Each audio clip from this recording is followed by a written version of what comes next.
Cartas de uma Morta Espírito Dona Maria João de Deus. Psicografia de Chico Xavier. 1935. Parte 12. 116. A paisagem de Marte. Vi-me à frente de um lago maravilhoso, junto de uma cidade, formada de edificações profundamente análoga à da Terra. Apenas a vegetação era ligeiramente avermelhada, mas as flores e os frutos particularizavam-se pela variedade de cores e de perfumes. Percebi, perfeitamente, a existência de uma atmosfera parecida com a da Terra, mas o ar, na sua composição, afigurava-se muitíssimo mais leve. Assegurou-me, então o mestre, que me acompanhava, que a densidade em Marte é sobremaneira mais leve, tornando-se a atmosfera muito rarefeita. Vi homens mais ou menos semelhantes aos nossos irmãos terrícolas, mas os seus organismos possuíam diferenças apreciáveis. Além dos braços, tinham ao longo das espáduas ligeiras protuberâncias, à guisa de asas que lhes prodigalizavam interessantes faculdades volitivas. Percebi que a vida da humanidade marciana é mais aérea. Poderosas máquinas, muitíssimo curiosas na sua estrutura, cruzavam os ares, em todas as direções. Vi oceanos, apesar da água se me afigurar menos densa e esses mares muito pouco profundos. Há ali um sistema de canalizações, mas não por obras de engenharia dos seus habitantes, e sim por uma determinação natural da topografia do planeta que põe em comunicação contínua todos os mares. Não vi montanhas, sendo notáveis as planícies imensas, onde os felizes habitantes dessa urbe desempenham as suas atividades consuetudinárias. As águas são muito mais raras. As chuvas quase que se não verificam, mostrando-se o céu geralmente sem nuvens. Afirmou-me o protetor que grande parte das águas desse planeta desapareceram nas infiltrações do solo, combinando-se com elementos químicos das rochas, excluindo-se da circulação ordinária do orbe. 117. A evolução marciana. Assegurou-me, ainda, o desvelado mentor espiritual, que a humanidade de Marte evoluiu mais rapidamente que a da Terra, e que desde os pródromos da formação dos seus núcleos sociais, nunca precisou destruir para viver, longe das concepções dos homens terrenos, cuja vida não prossegue sem a morte, e cujos estômagos estão sempre cheios de vísceras e de virtualhas de outros seres da criação. O dia ali é igual ao da Terra, pois conta 24 horas e quase 40 minutos, mas os anos constam de 668 dias, tornando as estações mais demoradas, sem transformações bruscas de ordem climática que tanto prejudicam a saúde humana. Disse-me, ainda, o mestre desvelado, que os marcianos já descobriram grande parte dos segredos das forças ocultas da natureza. Conhecem os profundos enigmas da eletricidade, sabendo utilizá-la com maestria. Nas questões astronômicas, são eminentemente mais adiantados do que seus companheiros da Terra, compreendendo todos os fenômenos e a maior parte dos mistérios da natureza do vosso planeta. Vi lá formidáveis aparelhos fotoelétricos que registram, com precisão matemática, a quase totalidade das expressões fenomênicas dos mundos que estão mais próximos desse orbe maravilhoso. Em vez do satélite, que ilumina as vossas noites, observei que Marte é servido por duas luas que parecem gravitar uma em torno da outra, porém menores, muito menores que a vossa. 118. Grande espiritualidade. Todavia, o que mais me admirou não foram as expressões físicas desse planeta, tão adiantado em comparação com o vosso. Nele a sociedade está constituída de tal forma, que as guerras ou os flagelos seriam fenômenos jamais previstos ou suspeitados. A vibração de paz e de harmonia que ali se experimenta irradia aos corações felicidades nunca sonhadas na Terra. A mais profunda espiritualidade caracteriza essa humanidade, rica de amor fraterno e respeito ao Criador. Não me é possível de momento falar-vos sobre a organização de suas coletividades, regidas à base do melhor da fraternidade. Espero, porém, ainda fazê-lo com a permissão de nosso Pai. E como o nosso amigo Emmanuel ainda necessita escrever, vou colocar aqui o ponto final, suplicando a Jesus que envolva a todos nós a vibração luminosa e divina da bênção do seu amor. 119. No limiar dos grandes acontecimentos. No local onde nos encontramos, muito profundo e crescente é o nosso interesse pelos estudos, os quais vão sendo aperfeiçoados por nós, ao preço de iniciativas nem sempre facilmente conquistadas. Como já tive ocasião de observar, As minhas atividades se desenvolvem em torno de um grande número de entidades, que apenas se dedicam aos problemas de socorro espiritual a todas as almas que sofrem, e se redimem na Terra, no cadinho das renúncias e dos grandes sacrifícios. Ultimamente, estivemos reunidos em extraordinários movimentos, junto à ponte a que já me referi, e que atravessa a distância incomensurável que separa o vosso orbe da primeira esfera que lhe é concêntrica. São inúmeros os espíritos que se debatem do lado oposto àquele em que nos encontramos, esforçando-se para realizarem a difícil travessia. 120. Espíritos alucinados. Dolorosos são os espetáculos que vimos presenciando, porque essas almas perturbadas e sofredoras estão constituindo uma turba imensa de alucinados e de loucos. Muitos dos nossos companheiros corajosamente atravessam o abismo. Em certas ocasiões esses movimentos oferecem perigos para os espíritos inexperientes de minha esfera, perigos esses de natureza fluídica, condizentes portanto, com os elementos de nossa matéria e organização. Mas são frustrados os seus esforços no sentido de consolar essas criaturas amotinadas.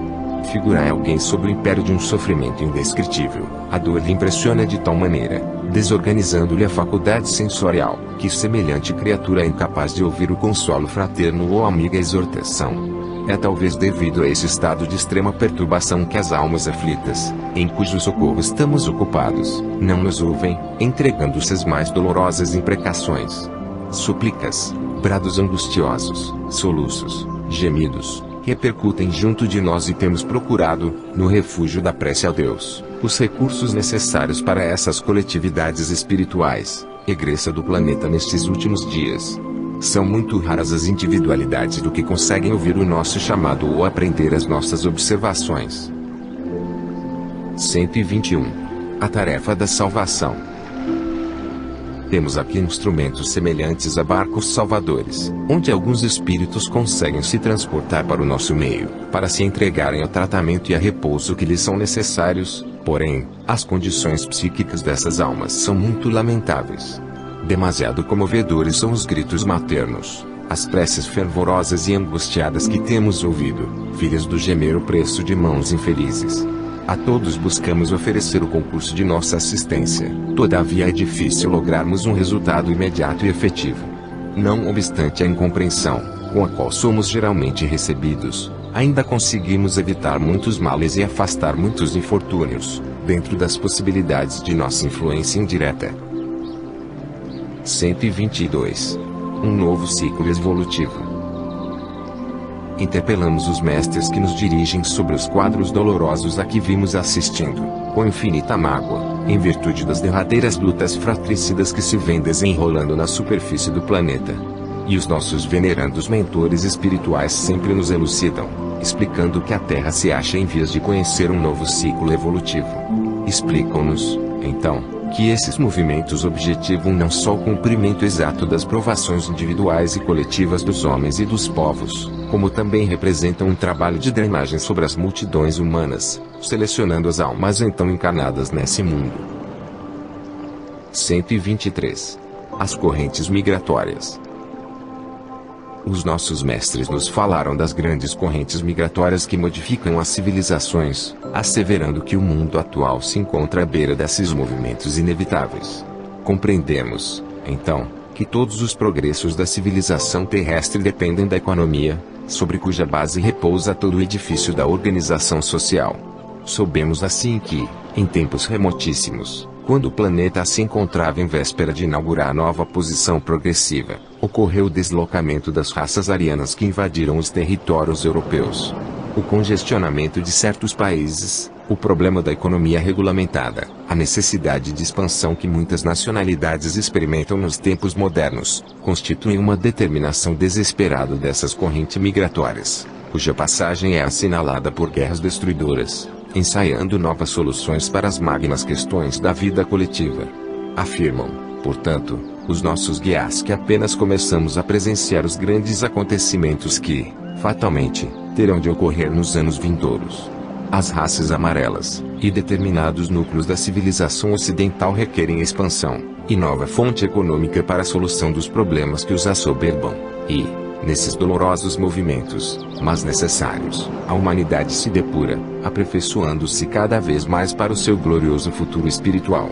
Reconhecendo-se embora tudo isso, para as almas dotadas de pouca experiência, com respeito a esses enigmas dos povos, os quadros isolados, como nos é dado conhecer, são profundamente angustiosos. Mas a dor soberana que aí na terra dobra a toda a cerviz e subjuga todas as frontes, essa está igualmente aqui conosco, na aquisição de ensinamentos, exercendo a sua função de remodelar e de aperfeiçoar toda a glória suprema da vida.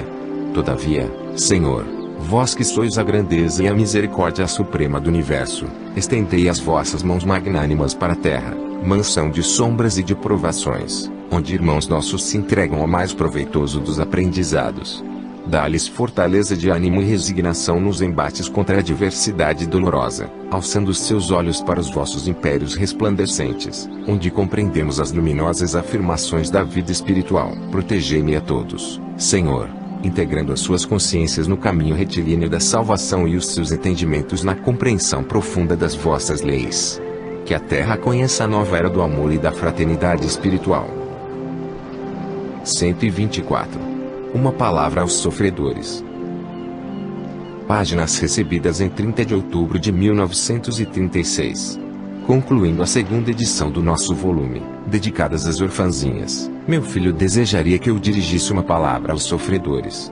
Mas não posso dizer-lhes mais do que já lhes disse no conjunto de minhas páginas despretensiosas e humildes. Contei a todos os que sofrem, com palavras simples, as minhas impressões de além-túmulo, tentando dirigir-me, em particular, a todos os sofredores, para os quais o vento do infortúnio é mais frio. Muitos espíritos passaram, despreocupadamente, os olhos pelas páginas em que procurei gravar as emoções de minha alma, não obstante as dificuldades insuperáveis para me fazer compreendida. Outros lamentaram a ausência de característicos científicos em meus comunicados, ansiosos do rigorismo das críticas minuciosas. Estas cartas, todavia, não foram grafadas para as teorias científicas que florescem no século, à beira da estrada do espiritismo evangélico.